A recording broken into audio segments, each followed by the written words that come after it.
பாராளுமன்றத்தில் செழியன் அவர்கள் பாராளுமன்ற உறுப்பினர், எங்களை கேட்காம கச்சத்தீவு கொடுத்துட்டீங்க, எங்க மீனவர்களுக்கு அநியாயம் பண்ணிட்டீங்க, ராமநாதபுரம் மாவட்டத்திற்கு அநியாயம் செஞ்சுட்டீங்க. அங்கே நேர்மையான ஒரு மனிதர் அதே பாராளுமன்றத்தில் பாராளுமன்ற உறுப்பினராக ராமநாதபுரத்திலிருந்து மூக்கையா தேவரையா உள்ள உட்கார்ந்து அவர் மட்டும் கம்பீரமாக எந்திரிச்சு, மூக்கையா தேவர் அவர்கள் கம்பீரமாக எந்திரிச்சு பாராளுமன்றத்தில் சொன்னாங்க, எவ்வளவு பெரிய தவறு செய்திருக்கின்றீர்கள், எங்களுடைய மீனவ சொந்தங்களுடைய வாழ்வாதாரத்தை அழித்து விட்டீர்கள் என்று சொல்லிவிட்டு மூக்கையா தேவர் ஐயா வெளிநடப்பு செஞ்சாங்க. அன்னைக்கு செழியன் ஐயா திமுகவுடைய பாராளுமன்ற உறுப்பினர் தெரியவே தெரியாது நாடகம் பண்ணார். முதலமைச்சர் கருணாநிதி அவர்கள் பத்திரிகை நண்பர் போய் கேட்கிறாங்க, அண்ணே காங்கிரஸ் கொடுத்துட்டாங்க, இதை பத்தி என்ன சொல்றீங்க?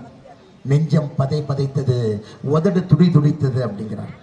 இன்னைக்கு இந்த டாக்குமெண்ட் வந்ததுக்கு அப்புறம் திமுக காரை கப்பிச்சு பண்ணாயிட்டான். ஏன்னா அவர்களுக்கு தெரியும், இங்க இருக்கக்கூடிய மீனவ சொந்தங்கள் நீங்கள் புரிந்து கொள்ள வேண்டும், மீனவ இனத்திற்கே துரோகம் செய்திருக்கின்றார்கள் என்றால் அது கலைஞர் கருணாநிதியும் திராவிட முன்னேற்ற கழகம் என்பதை நீங்கள் புரிந்து கொள்ள வேண்டும்.